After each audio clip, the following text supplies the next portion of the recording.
मुल्क को और बाकी चीजों को तबाह करने के लिए वो सबसे बड़ी जो होती है वो मुआशी दहशतगर्दी होती है। आईनी ब्रेकडाउन की बात हो रही है, हमारे डिफेंस मिनिस्टर कर रहे हैं, मार्शल लॉ के हवाले से बात हो रही है, इमरजेंसी के हवाले से बात हो रही है। खाली खजाने पे कोई भी आकर क्या करे। 3.5 साल हमने ये लफ्ज सुना है कि जी फौज सहूलतकार थी। आप बिल्कुल वो मासूम गंगा नहाए दूध के धुले हुए बन जाते हैं। उन पर तो कोई मुश्किल नहीं आई। पहले उन्होंने अपने कपड़े बेचने थे, फिर उनके पास जहर खाने के पैसे नहीं थे। इनकी सारी अय्याशियां, ब्यूरोक्रेसी की अय्याशियां, इनके बाबू की अय्याशियां वैसे के वैसे ही हैं। मुझे समझ नहीं आ रही कि दर्द में खामोश वो कौन सा दर्द है जो खामोश ही हो। दर्द में तो इंसान कराहता है। कौन है जो उनको फैसले नहीं लेने दे रहा और कौन किस वजह से वो खामोश है। जी बिस्मिल्लाहिर्रहमानिर्रहीम, अस्सलाम वालेकुम। एबीएन डिजिटल आप देख रहे हैं। जमाल अहमद आपके साथ हूँ, सीनियर सियासतदान, प्रोमिनेंट सियासतदान सायरा बानो साहब हमारे साथ हैं। सायरा साहब अस्सलाम वालेकुम।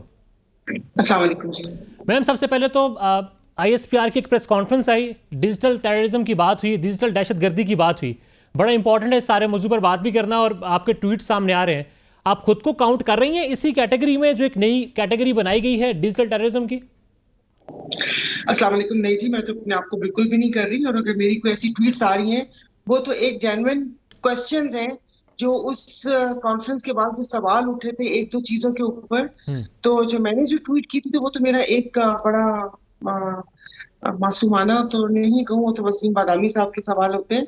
मेरा एक सवाल था, उसमें ऐसी कोई बात नहीं थी।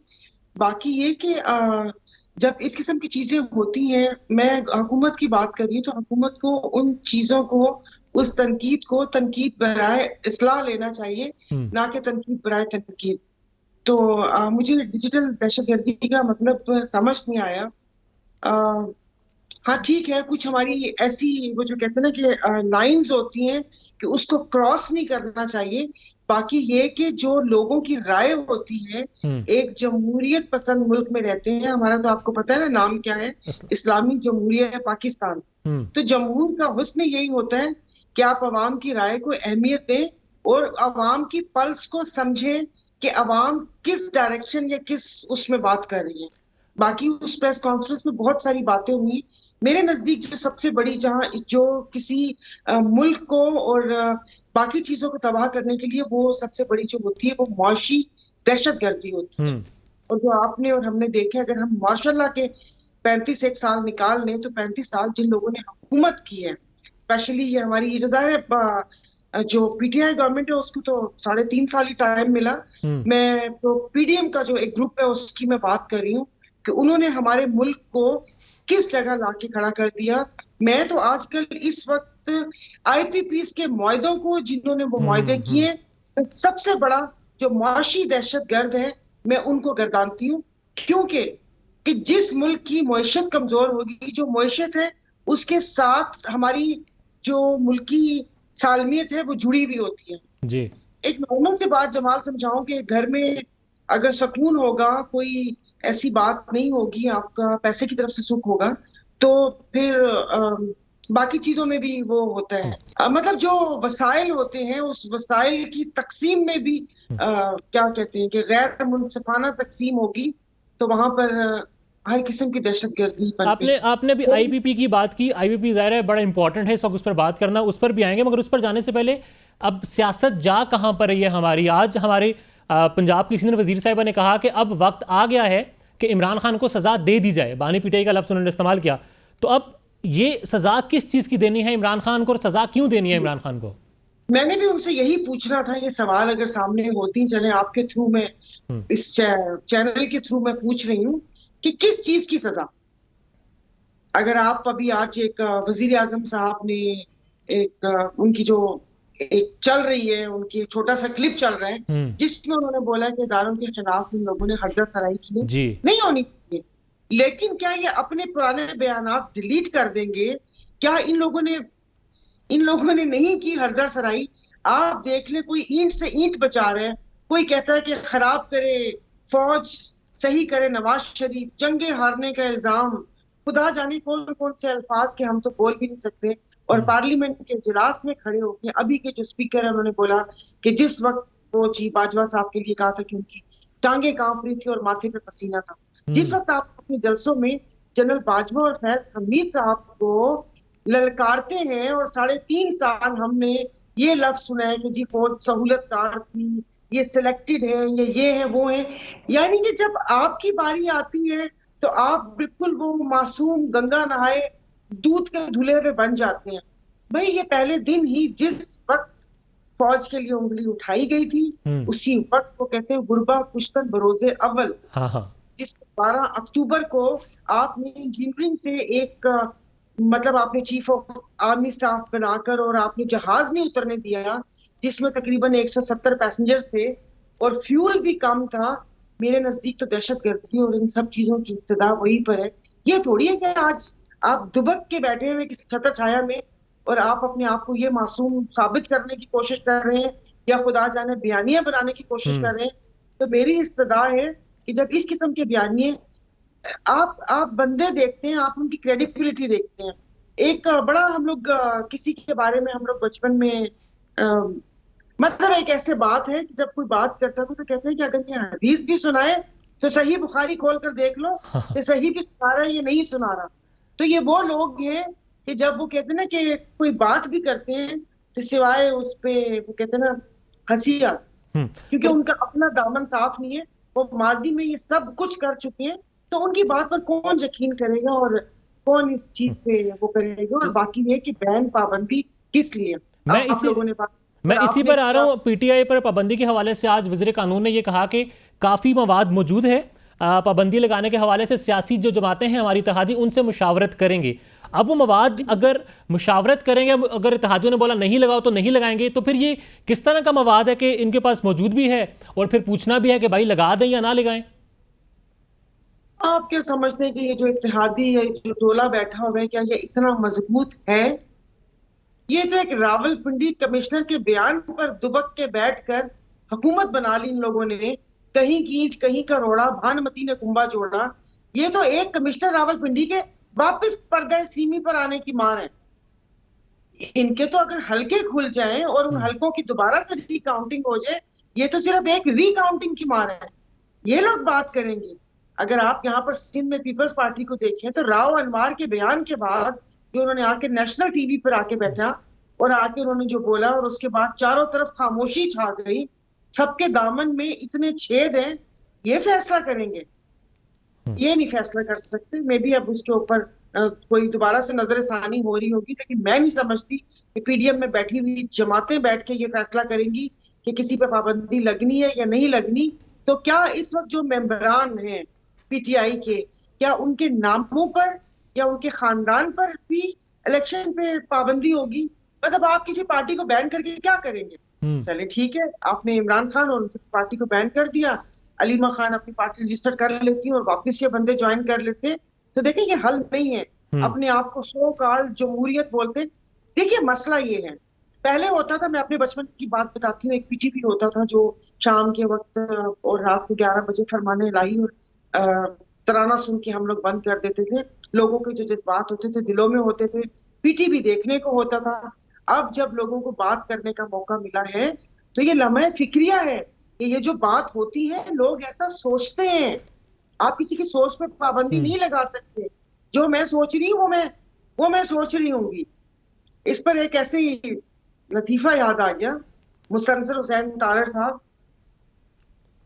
मतलब फ्लाइट पे गए और सारे बचपन में हम उनके प्रोग्राम देखते थे, उनको चाचा जी बोलते थे।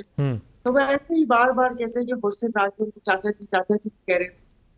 अब मुझे नहीं पता उनके नाम से ये मंसूब है या क्या है। तो उन्होंने हंस के कहा कि भले चाचा कहो या मामा कहो, लेकिन जो मैं दिल में सोच रहा हूँ मैं वही सोच रहा हूँ। मतलब मजाक का है। तो ये अब कोई डिजिटल दहशतगर्द बोले कि ये कर रहे हैं वो कर रहे हैं। अरे लोग ऐसा ही सोचते हैं, लोग ऐसे सोचते हैं। हाँ मे भी वो आप अपनी बाकी पार्टीज में भी देख लें कि जो पार्टी वाले मीडिया सेल चलाते हैं उसमें मे भी पार्टी का बयाना लेकर चले, लेकिन जो आम लोगों की आवाज है उसके ऊपर या उनकी जो सोच है उसके ऊपर कोई पाबंदी नहीं है। वेल सिचुएशन सारी हमारे सामने है, हालात अनारकी की तरफ जा रहे हैं। पीटीआई के असद कैसर का ये कहना है। अब शहबाज शरीफ साहब का ये कहना है कि हम मुश्किल हालात से निकल रहे हैं, मिलकर आपने हमारा साथ देना है। तो ओ मेरे खुदा, कौन से मुश्किल हालात? उन पर तो कोई मुश्किल नहीं आई। पहले उन्होंने अपने कपड़े बेचने थे, फिर उनके पास जहर खाने के पैसे नहीं थे, हालांकि जिसमें असेंबली में पैसे लेकर भी गई थी कि पता कर लूं कि कितने का जहर है, मैं खिला दूं इन सबको। मुश्किल फैसले, आवाम पर आपने टैक्सेस की भरमार कर दी है, एक आम इंसान का जीना मुश्किल हो गया है, बिजली के बिलों ने कमर तोड़ दी है, लोग अपने घरों की चीजें, कौन से मुश्किल फैसले, इन्होंने क्या मुश्किल फैसले किए?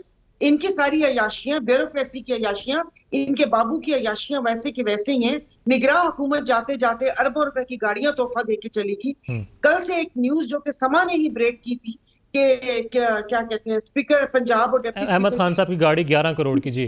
अब उनकी गाड़ी आ रही है। आप मुझे बताएं कि कौन से मुश्किल फैसले हमने करने हैं?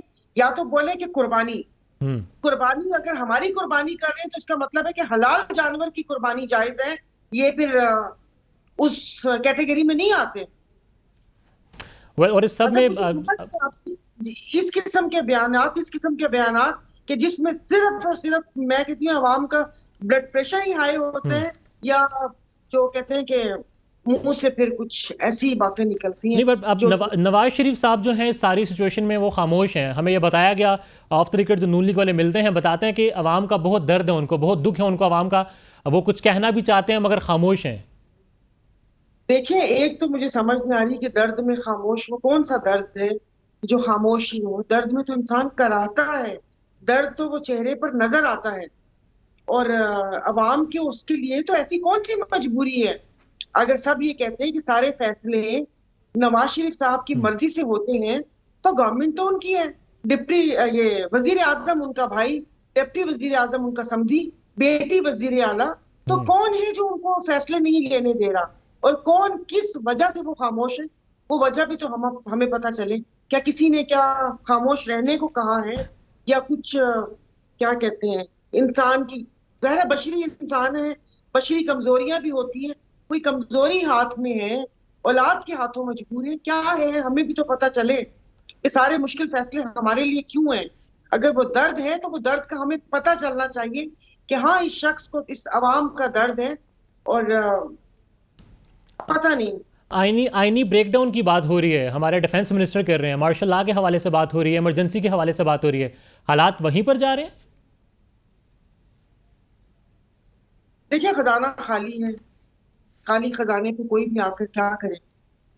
ये जिस तरीके से चल रही है, मेरे ख्याल में तो अगले बजट तक तो ये होंगे ही होंगे, क्योंकि खाली खजाने पे, खाली घर में कोई किसी को चार्ज दे तो वो क्या करेगा? वो आके कोई बेहतरी नहीं ला सकता। बाकी इन लोगों को फेस सेविंग चाहिए हो, ये सियासी शहीद बनना चाह रहे हो कि वापस जाके लोगों को बोले कि हम तो बिल्कुल सही सिमत में जा रहे थे और बस दुरुस्त हुआ ही चाहता था कि हमारी हुकूमत चलेगी। मेरा नहीं ख्याल कि मार्शल लॉ या इस इमरजेंसी लॉ के फौज को इनको अपना कंधा देना चाहिए। देखिए, जिस तरीके से ये आए, जो अपनी सीटें भी न जीत सके, फॉर्म 47 ला के, चट्टा साहब कहाँ पर है? खुदा जाने वो कहाँ पर है। मैं कमिश्नर रावलपिंडी की बात कर रही हूँ। मैं यहाँ पर चीख चीख के निसार दुरानी साहब जो यहाँ पर इलेक्शन कमीशन के सिंध की तरफ से गए थे, उनके किरदार को मैं बताए जा रही हूँ कि उन्होंने यहाँ पर क्या हुआ, सौदे हुए सिंध के, तो ये सब चीजें कहाँ पर है? सबसे बड़ी बात, हनीफ अब्बासी और अलमारुल हक काकड़ इस वक्त चैनल पे बात कर रहे थे, तो उन्होंने कहा था कि मैं बता दूं कि तुम लोगों की हुकूमत कैसे आई है। उसके बाद जो मुस्तफा कमाल और इनकी जो ये गवर्नर साहब की ऑडियो लीक्स हुई है, उसमें उन्होंने बोला है कि इनका तो 100% मैंडेट जाली है। तो फिर पीपल्स पार्टी ने बोला कि तुम लोगों का 200 है। जब ये खुद ही बोल पड़े तो फिर कोई है एक्शन लेने वाला? कहाँ है हमारे चीफ जस्टिस साहब? चीफ साहब कहाँ पर है? ये सवाल पाकिस्तान के बहुत सारे जमहूरियत पसंद कर भी रहे हैं। रिजर्व सीट्स बड़ी इंपॉर्टेंट है इस वक्त। पाकिस्तान तहरीक इंसाफ को कोर्ट का आर्डर था कि मिल जाएं। अब चंद साहब ने कहा, नजीम चंद साहब ने पीपल्स पार्टी की नुमाइंदगी करते हैं कि अगर हम रिजर्व सीट्स इसलिए उनसे ले रहे हैं, रिजर्व सीट्स पीटीआई से पीपल्स पार्टी इसलिए लेगी कि पीटीआई को पाबंदी से बचा सके। अब ये किस तनाजुर में बात वो कर रहे हैं कि जमाल, अम्मा भी बचपन में ना ईदी ले लेती थी कि तुम बेफजूल खर्च कर दोगी, लाओ ये ईदी मुझे दे दो। मतलब जिस पार्टी की सीट्स हैं, आप उन पे वो माले गनीमत समझ के ले रहे हो कि इसलिए नहीं दे रहे कि उनको पाबंदी से क्या मतलब डील हो रही है कि तुम लोगों को ये सीट्स नहीं मिलेंगी, ये सीट्स हमारे पास ही आए, 2/3 अक्सरियत हमारे पास हो तो हम तुम लोगों को भी बचा लेंगे। और ये 4-5 काम कर रहे हैं, प्रैक्टिस एंड प्रोसीजर बिल और ये और वो। उसके बाद जब तुम लोगों की बारी आए तो देख लेना तुम लोग, क्योंकि यहाँ पर तो बारियां लगती हैं। अजीब से बयानात हैं।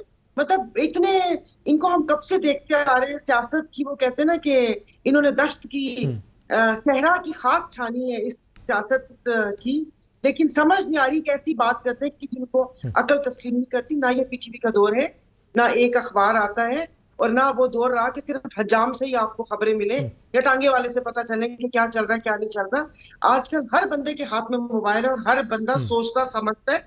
हम तो बच्चे थोड़ी है, हम रोटी को चोची थोड़ी कहते हैं, मुंह में रोटी डालते, नाक में तो नहीं डालते। हमें नहीं पता कि इनको इसलिए नहीं सीट्स दे रहे, तो आप लोग कैसे किसी को उस पे कर सकते? तो ये सब ऐसी बात है, कोई खुल के बोलना नहीं चाह रहा। आधे लोग इन चीज के हक में है जो ठीक बने हुए, और जिनको थोड़ा सा, मैं इसमें पीपल्स पार्टी और उनके कुछ लोगों की बात कर रही हूँ कि जिनको ये पता है कि भी आगे भी लोगों के पास जाना है और कहीं ये वक्त का पहिया घूम कर हम इसके नीचे ना आ जाए, तो वो थोड़ा इस किस्म के बयान दे रहे हैं। लेकिन वो दे भैया डट के बयान दें, जो हक है वो हक है, जो सच है वो सच है। इसमें मैं भी अगर बात में करती हूँ, मैं किसी पार्टी की साइड नहीं ले रही। अगर ये तमाम सऊबतें परेशानियां नून और पीपी पे भी आ रही होती और मावराए अदालत और कानून और आइन की धज्जियां बखेर के काम हो रहा था, तो मैं बाखुदा उनके लिए भी बात करती कि इस मुल्क में आइन और कानून और इंसाफ होना चाहिए। बाकी लोग आते जाते, पार्टीज आती जाती बनती बिगड़ती हैं, मुल्क सलामत रहना चाहिए। इत्तेहाद कर रहे हैं जीडीए पीपल्स पीटीआई के साथ? देखिए खान साहब खैर से वापस आ जाएं, आप इत्तेहाद मुझे बताएं ना, कि कोई लीडर है मुझे बता दें। मैंने तो पहले भी एक प्रोग्राम में कहा है कि मौरसियत को साइड पे छोड़े, एक मुस्तनद नाम खान साहब की जो बहन, जिनको आप हम इतने महीनों से देख रहे हैं, वो अगर आके इस पार्टी की बागडोर संभालती। इसमें ये कोई बात नहीं थी कि मौरसी, सबको भी पता था कि मौरसी सियासत की बात नहीं है, ये हालात की जरूरत थी कि कोई उनका फैमिली मेंबर, उनकी बहन सामने आती ताकि हमें एक बात पता चलती। अब हमें ग्रुप्स का नहीं पता कि कितने ग्रुप हैं, किसकी क्या सोच है। कोई मौलाना फजल रहमान के साथ जाना चाहता है, फिर अगले दिन बयान आता है कि हमने ऐसा नहीं कहा। एक अपनी खिचड़ी पक रही है, इन खिचड़ी से निकले। मतलब फिर वो कहते हैं ना कि तो फिर पार्टी तो खान साहब से ही, लीडर तो फिर वही है। बाकी तो हमने इनको 1.5 साल में देख लिया, कोई भी सही तरीके से ना बयानियां बना सका, ना पार्टी की सही तरीके से क़यादत कर सका। ये तो अवाम जुड़ी हुई है तो इनको सपोर्ट है, बट अदरवाइज अभी तक कोई ऐसा सामने नहीं तो आया। हम ये कह सकते हैं कि जीडीए अभी तक जो इत्तेहाद नहीं करी पीटीआई के साथ, पीटीआई की क़यादत में क्लैरिटी नहीं है, या फिर भरोसा नहीं है जीडीए को? नहीं, भरोसे की बात नहीं है। देखिए यहाँ सियासत में तो किसी को किसी पे भरोसा नहीं होता। अगर आप वो क्या कहते हैं शहाबनामा पढ़ ले, और वो उसमें एक जिक्र है कि कुरान पाक सेफ में रखवाया गया, तो वो कह रहे हैं कि काश में ये कुरान पाक, कुदरतुल्लाह शहाब साहब ने कहा था कि इसको म्यूजियम में रखवाना था, कि पहले सफे पे सबके सिग्नेचर थे। तो इनको तो इतने एक दूसरे पे तो किसी को कोई भरोसा नहीं है। जब ये ड्राइंग रूम में बैठ के बात करते हैं तो हर किसी के दिल में डर होता है कि ये बाहर जाकर अब खुदा जाने इसकी किससे बात हो जाए, या ये बैक स्टैबिंग ना कर ले। तो भरोसे की बात नहीं है, मुस्तनद क़यादत सामने आए और आके बात करें। अब हमें नहीं पता कि इस वक्त लीडर जो एक सही जो है वो कौन है, ऐसे ही है। वेल सायरा साहब, thank you so very much.